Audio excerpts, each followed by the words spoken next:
going to take a look at my campsite. We're going to start off with my bucket.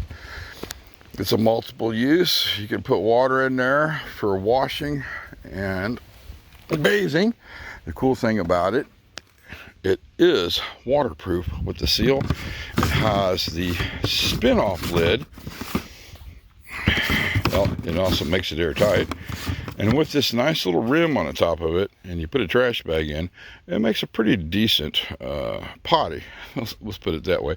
I keep all my hazardous liquids in there, such as promethium, kerosene, lots of bug spray, and the funnel. I also transport the lantern in it when I'm not using it, and we are definitely keeping the lid off because it is freaking hot out.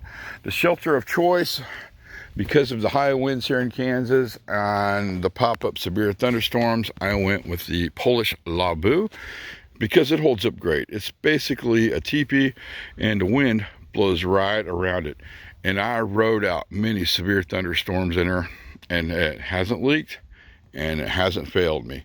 Now, if we notice here at the back in the armholes, now most people just use a stick to hold this open. I went a little fancy on her.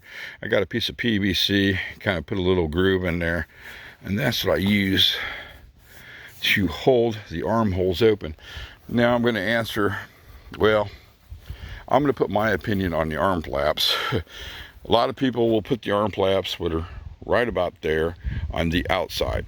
I guess that's okay, but the problem is with this high wind I'm getting, it's going to come up and it's going to start lifting them arm flaps, especially in a severe thunderstorm, and start lifting your teepee up. On the tent stakes, I went with the heavy duty ones because of where I'm at. And fun fact, these were all liberated from a homeless camp. Now on this one I have modified. Let me get that sucker on the ground. This ground is hard. I did put zips on it with Velcro, and that really helps to stop it from leaking in a heavy rain. And you can see them right here. These are marine grade zips sewed in, and they're on both sides, so I can separate the shelter and go ahead and you just use the half shelter. And here's something really cool that I built for her. It has an internal frame made out of EMT conduit. And if you look up there at the top, that's where it is attached. And it provides a lot of freaking space. Now, a lot of people say, hey, when you put the arm flaps on the inside, they hang down and get in your way. I see no problem there, do you? Anyway, yeah. So we've got my hammock lights in there, and they look really freaking cool at nighttime. Then we're going to take a look at my sleep system. And let's move my pack out of the way. First, we're going to start off with the fleece blanket. Why? Because it wicks the sweat away from your body. And now, if you ever slept on a cot that is waterproof or water resistant, you're going to be sleeping in a freaking pile of sweat all night. Not comfortable. Luckily, it got cool out, and I actually got to use it.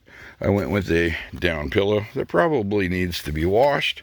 These next items are not sponsored, and I'm not recommending any of them. I'm using a Coleman air mattress, and I actually like this one because see these little bubbles on the side? They keep you from freaking rolling out. I know, that's really neat. And the way they got these little raised bubbles or divots, it keeps your gear from sliding around or whatever you put on top of it. Now, this cot, I have a love-hate freaking relationship with it. Basically, I love to hate it. It is a Camprite cot. It is so freaking unstable. And I did fix that problem, and I'll show you what I did. If you do not use these little boards I made, and basically I just routed these out, and we're going to go underneath here and take a little look-see. And what you do is you have to put the legs of the cot in these boards. If you do not do that, this little guy will freaking flip you right out of it when you're sleeping or try to go roll over. Yeah, that's why we have the love-hate relationship.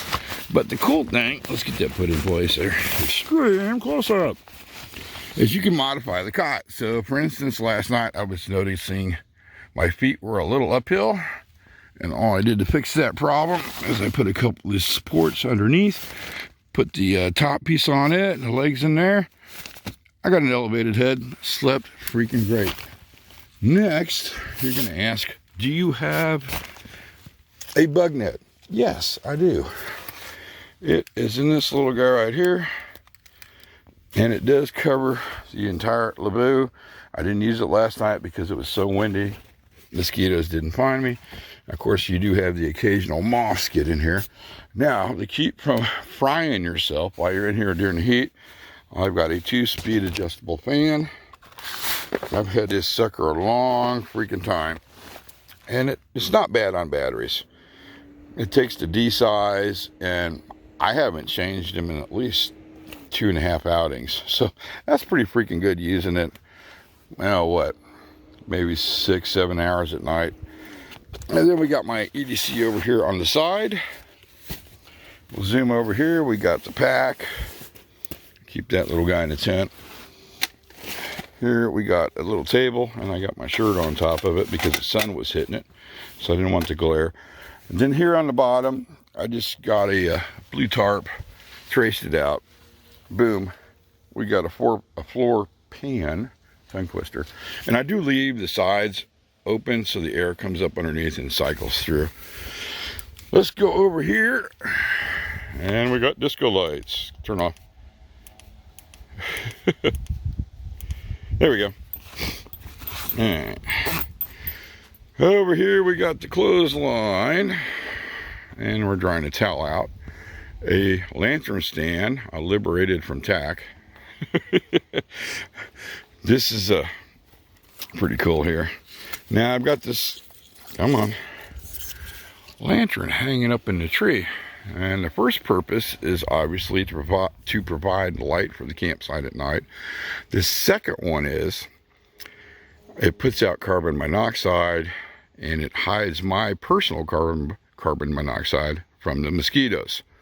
Now there's people that burn citronella in there. I need to slow down a little bit. I don't do it. I mean, you can do it if you want, but it really mucks up the globe, so I just don't do it. And once again, it was so windy last night. It really didn't matter. Okay, let's buzz over here to the kitchen area. We got my camp box with everything I need in there, from food items to all my cooking equipment. Come on. And yes, there will be a video on this a little bit later. There's a little glance inside. It's a mess. Oh, here's the lanterns I was talking about. Just little solar power guys. Stove area. And I just got done having dinner, so I'm drying that. What I did here is, because of the wind, this windscreen wouldn't stay up. I freaking duct taped it to the table. So it wouldn't blow over. It works. Okay, here's my lounge chair. Let's go out for a wider look at the camping area. And it's nice. I am underneath these hedge trees. Fun fact about hedge trees, a lot of bugs do not like them. You can actually use the hedge apples in your house to deter spiders. And these look really cool during a thunderstorm. All right, here's a look at the site. Now, here's a question for you, friends. Am I the first one here or the last one to leave? Leave it down in the comment section.